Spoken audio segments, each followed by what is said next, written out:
Hi everybody, I'm Jack the Rambling Raconteur. I hope you're doing well. I hope you're having a great weekend.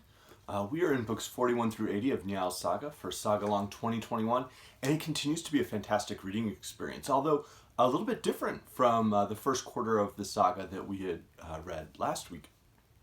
We pick up with the blood feud, the revenge feud that's existing between the households of Njal and Gunnar, who both really do seem to be friends who are trying to put a stop to this. And as I had feared as a reader, it not only escalates, but it escalates in a way that now, within the first five chapters that we're reading, Njal's sons get drawn in, and it is escalated from sort of like slaves and servants of the households to guests to extended family members, and now to Njal's sons are the ones taking vengeance. So I thought this whole feud was going to escalate, and rather it finally seems to put a stop to that specific cycle of revenge. And after book 45, we don't see Njal and Gunnar having this, blood feud perpetuated. That does mean we get a little bit less Halyard, who is very frightening as a personage, as a character, but is also very fascinating. And the sort of two times we do see her in this quarter of the saga, she certainly leaves a mark. So once the Njal-Gunnar feud appears to have at least reached a pause, an extended pause, a multi-year pause, what else is going on in the saga? Well, it seems to focus more and more on Gunnar across this second quarter of the saga. So rather than that sort of, tit-for-tat blood feud, we now have this description of other families that exist, in that quarter of Iceland, even to an extent where they refer to the quarter courts at one point. And people who are different families who are having dealings with Gunnar. And Gunnar remains this overstriding, almost invincible warrior. He has the halberd, which, again, there's very little magic in the saga. There's very little there are very few mystical aspects, but Gunnar's halberd is involved in multiple mystical aspects again. And I thought that was interesting that continues to be sort of a touchstone throughout the saga.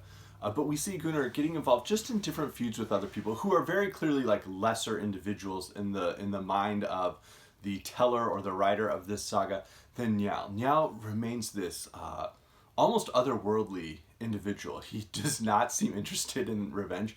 He does seem very interested in law and in the different ways that the law can be used to do workarounds on feuds. Whereas, Gunnar kills someone at some point, and Njal says, well, here's what we're going to do. I'm going to assign you this charge that was going to be made against that person for seducing one of my kinswomen. And so that will level the charge that they're going to make against you, that you, had killed their kinsman. And so this is Njal's strength. He sort of continues to have that almost deterministic ability to see through everything that's going to happen and give it out in specific detail, and then that is indeed what happens. So he has this prophetic aspect that is really much more just far-seeing and deterministic. And then we have the side of him where he's a conniving lawyer. And that's just an interesting person existing in between all of the different, highly detailed fights where we have almost Homeric style descriptions of highly specific. Okay, Gunnar thrust the halberd here, he thrust the halberd and then he threw the man on his head, or the spear went through the shield and he snapped the spear head off, and then he threw the spear and saw that it was open, and so he hacked with his sword. One guy hacks with his sword a little low below the knees, and Gunnar just jumps over it at one point. So we almost have a highly specific, action sequences interspersed with these arcane manipulations that Njal is involved in. I almost want to say perpetrates. So it again remains a very fascinating saga. We get a weird mystery interlude where a slave who is a bad slave, but who has been given some various, a belt and knife and such, is sent off to go take vengeance and harass someone at the behest of Halyard. Again, she pops up. And he does so by stealing some cheese. And when the cheese is recovered and put back in the cheese mold, it fits. The slipper fits. So we have these weird interludes interspersed with incredibly like detailed, violent, scenes. But as a whole, it continues to give us this panoramic view of Iceland. It's not just this feud between two families anymore. We're now seeing Gunnar interacting with all of these different families around him. Marriages take place. Thrain, who remains probably my single least favorite character / personage from the saga because of the incredibly like vile way he leers at his future wife, divorces his existing wife. He continues to be here, and we're not getting much more about him, except to indicate that he's part of the family now. So we continue to meet all of these different characters, and there's a few themes that are starting to pop up though, and I think they're important for Njal. So Njal, continues to share. Gunnar asks about a horsefight. How do you think the fight will turn out? He asked. You will win it, said Njal, but it will be the cause of many deaths. Will it cause my death? Asked Gunnar. Not directly, said Njal, but they will remember their old enmity and assault you with new hatred, and you will have no choice but to retaliate. With that, Gunnar rode home. And so we have that side of Njal, but we also have a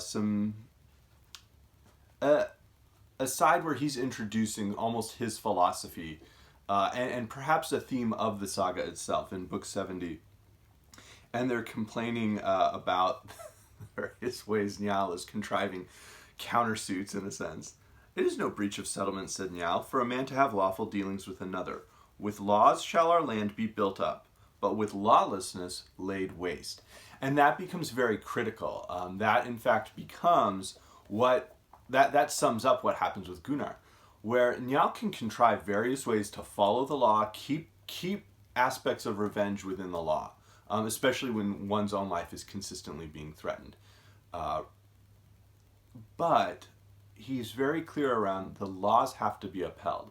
And so ultimately, towards the end of this portion of the saga, Gunnar makes a choice to, instead of accepting outlawry, which is really for him an exile of 3 years, instead of doing that, his horse stumbles, he looks back at home and decides, I'm staying. His brother leaves, although it looks like in chapter 81 he's going to return. We're going to pick up back with Kolskig. But Gunnar decides to stay, and he is now an outlaw. He is existing outside of law. He is not protected. He is not protected by any countersuit Njal can come up with. He's an outlaw. And that's a very important thing. It's not emphasized as much in this saga, but across the different sagas, that concept of outlawry is very critical. And so Gunnar now is finally laid siege to. The invincible man, the man with the halberd that, bleeds at times, to tell him that a fight is coming. He is, he is attacked, and he only has himself, his mother, and his wife Halyard there. And it's very interesting that when they attack, one of the suggestions Mord has is to just burn the house down. That will be important on May 1st. But, and Mord makes that suggestion more than once in that chapter of the battle at Gunnar's little house. But they end up wrenching the roof off. Gunnar continues to fight. He runs at, they manage to cut his bowstring, and he turns to his wife Halyard and says, give me some of your hair, my mom will plait it. And then I'll be able to use that as my backup bowstring. And she reminds him of the time he hit her in front of the household because she had the cheese stolen and the little kitchen burned. And she basically reminds him of that and doesn't give him the hair. And so he is ultimately cut down. Despite wounding 16, killing 2, he's cut down. And there's a sense that it happens, even to the greatest warrior. He's a great warrior. We're told in graphic detail how great a warrior is. He is a warrior who has this magical halberd that, just is invincible. Because he is an outlaw now, he can actually be cut down within the saga and killed. And that's a critical idea. And it's one that I think we're going to see perhaps play out in the second half of the saga across the next 2 weeks. We also have a really interesting statement. Take the keys of my chest, for I shall never need them again. I want you to have anything from our goods you wish, but leave the country and do not think of vengeance for me. For if you remain in Iceland, it will cost you your life. And that is what one character says before going off to be killed by Gunnar in an earlier, in what was it, chapter 61. So there is this sense of if Gunnar had left Iceland, he would still be alive. By choosing, making a very critical choice to become an outlaw, he, in a sense, invites that death upon himself.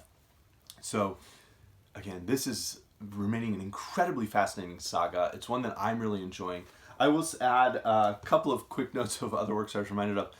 The magical halberd, especially the way it is associated with Gunnar's son Håkon, picking it up at the end, and the way it sings, and who grabbed it? Well, he's going to take vengeance for his father. It does remind me to a certain degree of the way Michael Moorcock uses Stormbringer in the Elric books, sort of a magical weapon there. I will add that the descriptions, the incredibly graphic descriptions of the different, battles at times and other times duels that exist, I would say compare very favorably to Beowulf, and compare very favorably to Homer's Iliad, where there's highly detailed, this is where the spear punched through, this is the bone that was broken.